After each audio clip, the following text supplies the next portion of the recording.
कितनी प्रतीक्षा करोगे मेरी भक्त कालिया? भक्त नहीं, काल हूँ मैं तेरा। जब अहंकार का मुकुट बुद्धि को ढक लेता है तो भक्त अपने भगवान को भी नहीं पहचान पाता। व्यर्थ की पहेली में मत उलझा बालक। ना मैं भक्त हूँ और ना तू भगवान।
जिसके लिए इतने व्याकुल हो रहे थे, उसे छूकर कालिया नाग का हलाहल जैसा विष भी चरणामृत बन गया है और यमुना जी के जल में फैल चुके विष के प्रभाव को भी नष्ट कर रहा है।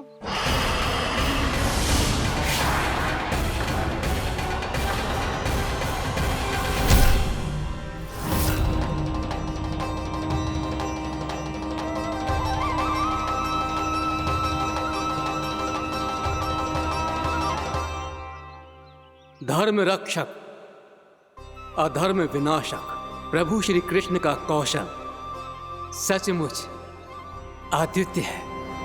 नारायण नारायण।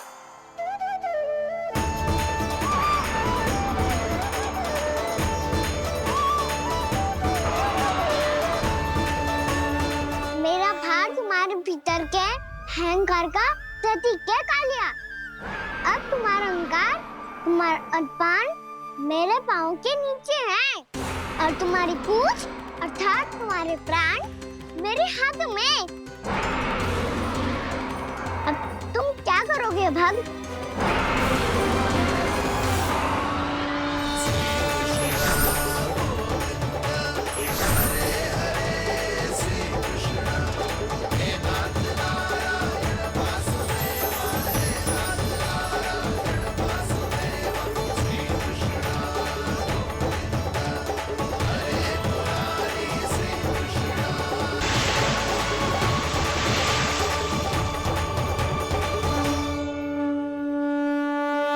प्रभु, भले ये आपको पहचानने में असमर्थ हो, पर हम सब ने आपको पहचान लिया है। हाँ प्रभु, एक भक्त होने के नाते और एक अर्धांगिनी और माँ होने के नाते मैं आपसे इनके प्राणों की भिक्षा मांगती हूँ। अपनी कृपा दिखाइए और इन्हें क्षमा कर दीजिए। आपके लिए मित्र और शत्रु में कोई अंतर नहीं प्रभु।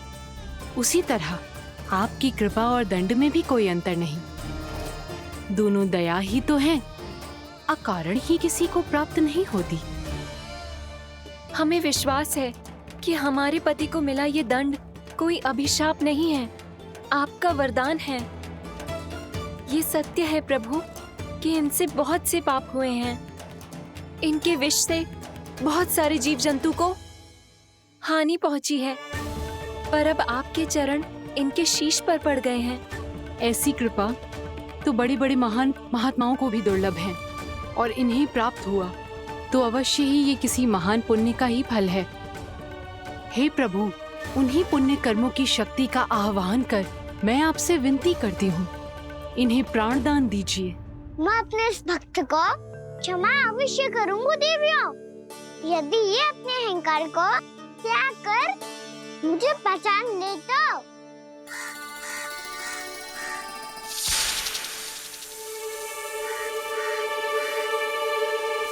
मैं तुम्हें श्राप देता हूँ, जितनी विषैली तुम्हारी जिह्वा है उतने ही विषैले सर्प बन जाओ तुम।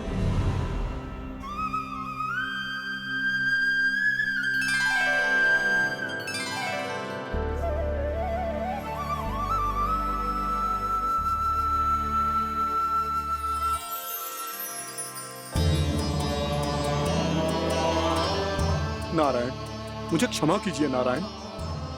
मैं तो आपका परम भक्त था, किंतु मैं आपको पहचान नहीं सका।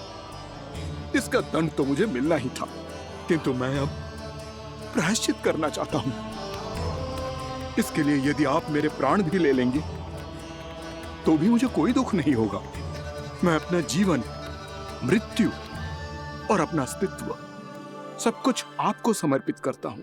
के रूप में तुम्हारा जन्म हुआ और स्वर्ग का तो स्वभाव है विष फैलाना, इसीलिए तुम्हें दंड नहीं दूंगा। मैं सिर्फ सभी अपराधों का पश्चाताप कर लिया, इसीलिए मैं तुम्हें क्षमा करता हूँ कालिया।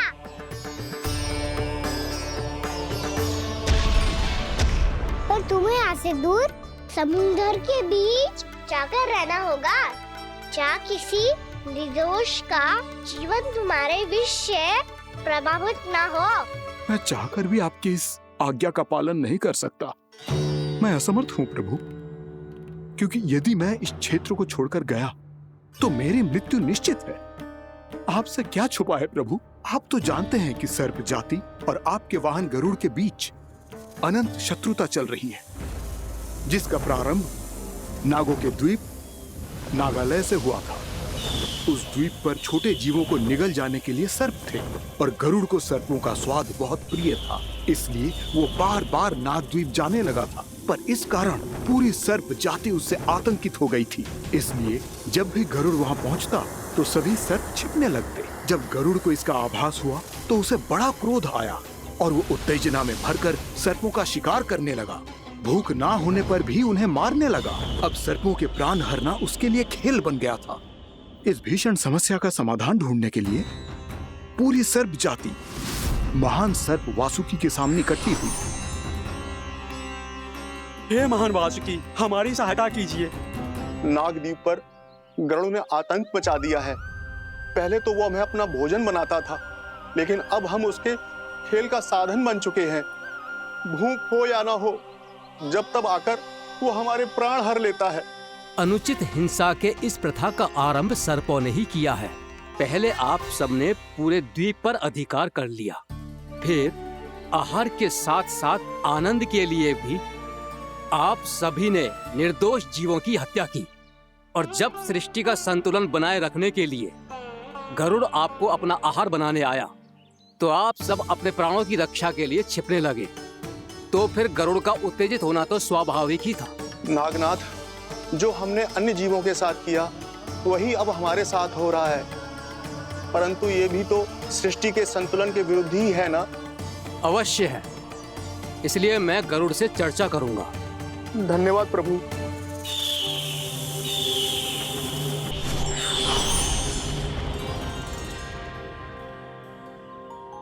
श्री नारायण के वाहन पक्षीराज गरुड़, मैं संपूर्ण सर्प जाति की ओर से आपसे एक निवेदन करने आया हूँ।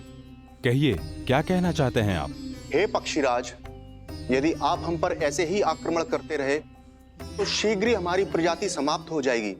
इसीलिए हमारी आपसे विनती है, यदि आप उचित समझें तो सर्पों के किसी एक घर से हम आपको एक सर्प प्रतिदिन अर्पित करेंगे।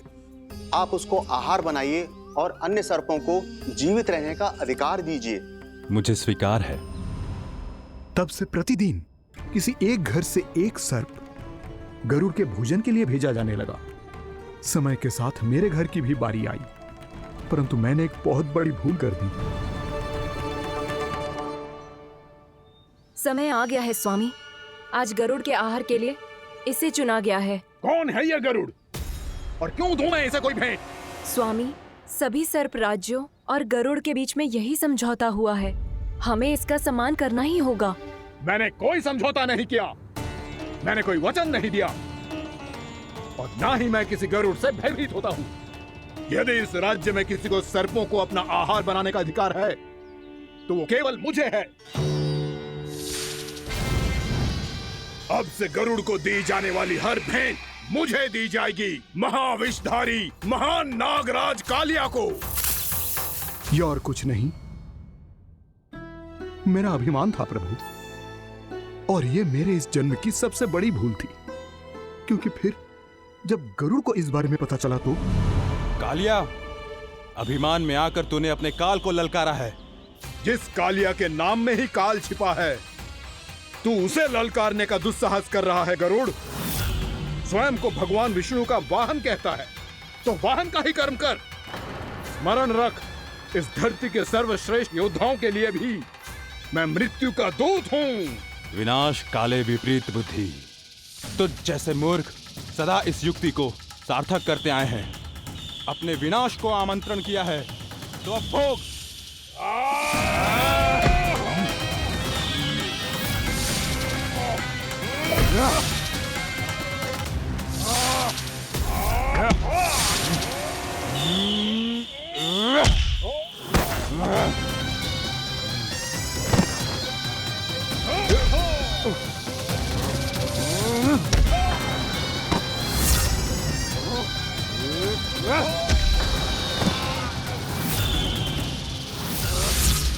जिसने मेरा भोजन चुराने की धृष्टता की है वो इसी योग्य है। तू मुझे जानता नहीं है गरुड़, मैं महाविषधारी नाग कालिया हूँ। तेरा इतना दुस्साहस कि तूने मुझ पर चरण से प्रहार किया।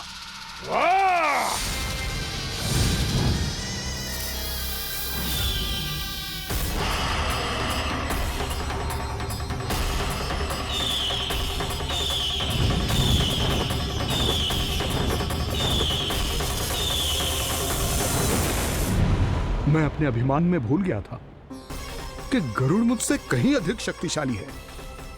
इसलिए अपने प्राणों की रक्षा करने के लिए मैं एक स्थान से दूसरे स्थान भागने लगा। नदियां, पर्वत, यहां तक कि मैंने सागर भी लांघ डाला, पर मैं जहां भी जाता गरुड़ के रूप में मेरा काल वहीं आ जाता। इसीलिए मृत्यु की आशंका से भयभीत होकर मैं अपने बड़े भाई मां कद्रु के प्रथम पुत्र अनंत शेषनाग से राय लेने चला गया। भैया, मैं यहां आपसे आपकी सहायता लेने आया हूं। मेरी एक छोटी सी भूल के कारण यह गरुड़ मेरा पीछा कर रहा है। मुझे हर समय हर स्थान पे ढूंढते रहता है। यदि उसने मुझे ढूंढ लिया तो वो निश्चित ही मेरे प्राण ले लेगा। मुझे कोई ऐसा स्थान बताइए जहां मैं अपनी पत्नी और अपनी संतानों के साथ शांति से रह सकूं। तुम यमुना नदी के किनारे वृंदावन क्षेत्र में जाके वास करो कालिया। गरुड़ वहां प्रवेश नहीं कर सकता क्योंकि उसे ऋषि सोबरी का श्राप मिला हुआ है।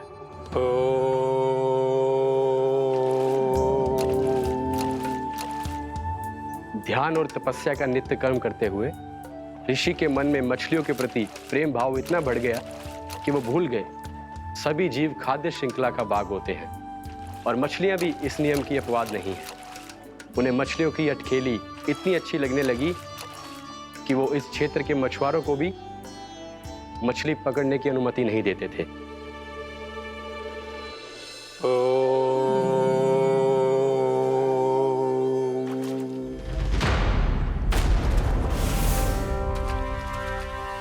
उस दिन वो उस पक्षी को नहीं रोक पाए, पर तब से सावधान रहने लगे। यहां तक कि अपने साधना से भी अधिक ध्यान वो पक्षियों पर केंद्रित करने लगे। ठहरो! इसी क्षण अपनी चोंच में पकड़ी इस मछली को छोड़ दो। तुम्हें इन मछलियों का आहार नहीं करना चाहिए पक्षीराज। ये तो खाद्य श्रृंखला का नियम है ऋषिवर। यदि मैं इनका आहार नहीं करूंगा तो कोई और पक्षी कर लेगा। मैं अपने आनंद या प्रतिशोध के लिए इनके प्राण नहीं ले रहा। ये तो बस मेरा भोजन है। पर यह मेरा तपस्या स्थल है। तुम यहाँ शिकार करके मेरी साधना में विघ्न नहीं डाल सकते पक्षीराज। यदि आपकी यही इच्छा है तो मैं आज के बाद यहाँ नहीं आऊंगा।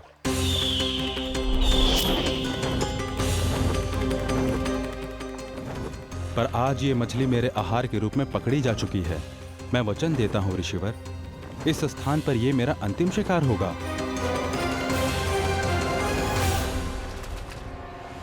आज के बाद यदि तुमने वृंदावन की निकट उड़ान भी भरी तो तुम सैकड़ों टुकड़ों में फटकर मारे जाओगे पक्षीराज। ये मेरा श्राप है।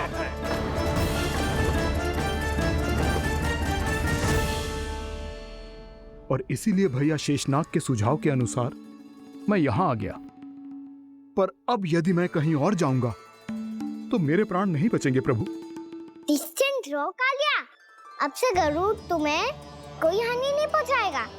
अब तुम्हारे फनों पर मेरी पक्षिंग बन गए कालिया। इसीलिए अब से तुम्हें गरुड़ से कोई भय नहीं होगा। निश्चिंत होकर अपने परिवार के साथ गहरे समुद्र में चले जाओ और सुख से शांति से निवास करो। पर ध्यान रहे निर्दोष जीवों को हानि ना पहुंचे। आपने मुझे जीवन दान दे दिया प्रभु। इस उपकार से मैं कृतज्ञ हूँ प्रभु। आदेश दीजिए, मैं आपकी सेवा कैसे करूं? तुम्हारे जल क्षेत्र से 1 कोटि कमल पुष्पों को लेने की अनुमति दे दो कालिया। यह मेरी सेवा होगी। प्रभु, ये तो मेरा सौभाग्य होगा।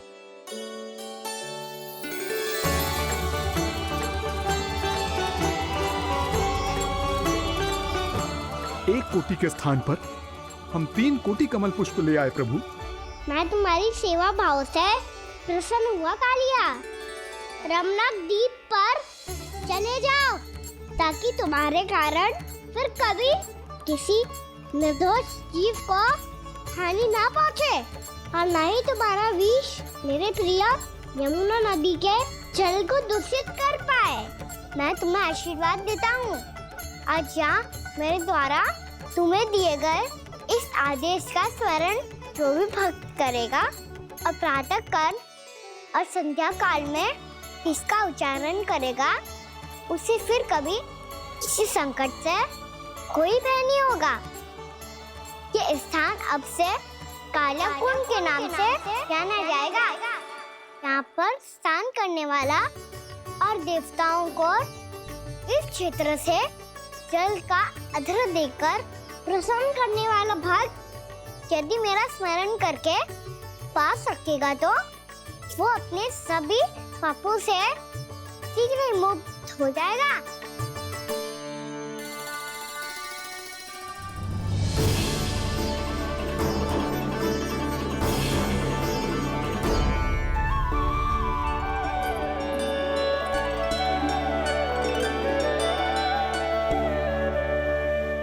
कौन है जी भगवान जिसने अभी अभी कालिया जैसे विशाल विस्तर का सामना किया? क्या एक साधारण बालक जो शीत की अधिकता से ठिठुर रहा है? क्या करूं? मैं लल्ला को ममता के आंचल में छुपा लूं या भक्त बनकर प्रभु की लीला देखती रहूं? क्या करूं मैं? कितना ठंडा था जल, बहुत सर्दी लग रही है। सर्दी से तड़पते हुए कैसे देखूं इसे? अभी जाके अपने पल्लू से सुखाती हूँ। हृदय से लगा के स्नेह की आंच दूंगी तो सर्दी पल भर में छूमंतर हो जाएगी।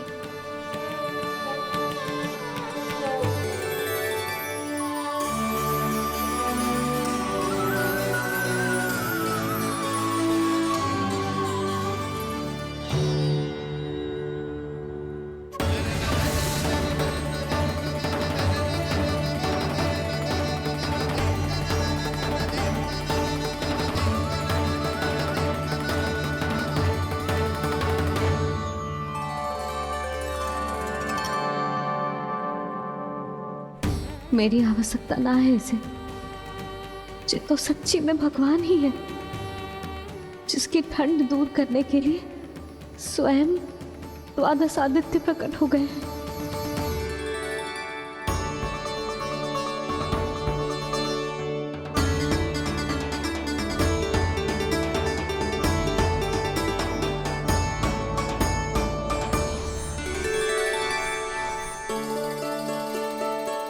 ये क्या किया आपने? मैया मुझे अपने हृदय से लगाने वाली थी कि आप सब प्रकट हो गए। क्षमा कीजिए प्रभु, पर आपको भीगा हुआ देखकर, ठंड से ठिठुरता हुआ देखकर हमसे रहा नहीं गया। हम अपने वश में नहीं थे प्रभु। भक्ति से भावुक होकर हम प्रकट होने पर विवश हो गए थे। हमारी किरणें जैसे स्वयं ही फूट पड़ी और दौड़ पड़ी आपको सुखाने के लिए।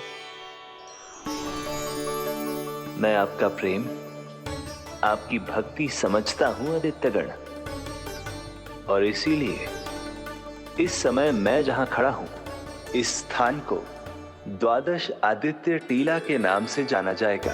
द्वादश आदित्य टीला के नाम से जाना जाएगा। हम धन्य हो गए प्रभु। पर कहाँ जा रहा है? जो गड़बड़ किया है उसे सुधारिए तो सही। प्रभु आज्ञा दीजिए। अपना दाब इतना अधिक बढ़ा दीजिए कि मुझे स्वेद आने लगे, ताकि मैया मुझे स्वेद में गीला देख के और भूल जाए कि मैं ही भगवान हूँ, और मैया मुझे अपनी गोद में उठा के ले जाए।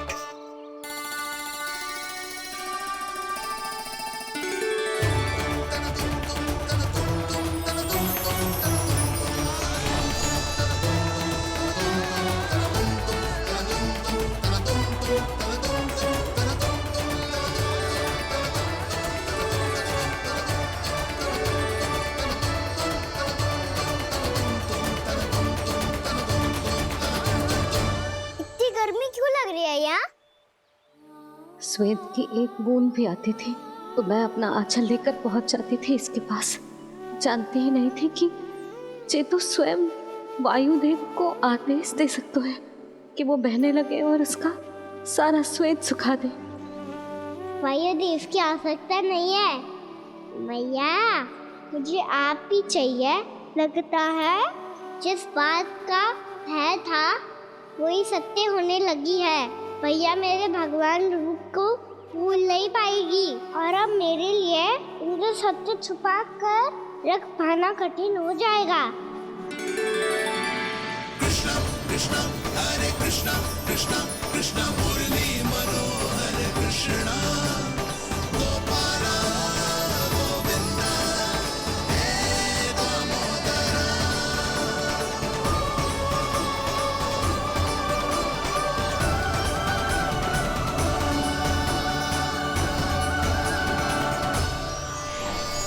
प्रभु, आपके श्वेत से बने इस प्रसंगदान सरोवर का प्रणाम स्वीकार कीजिए।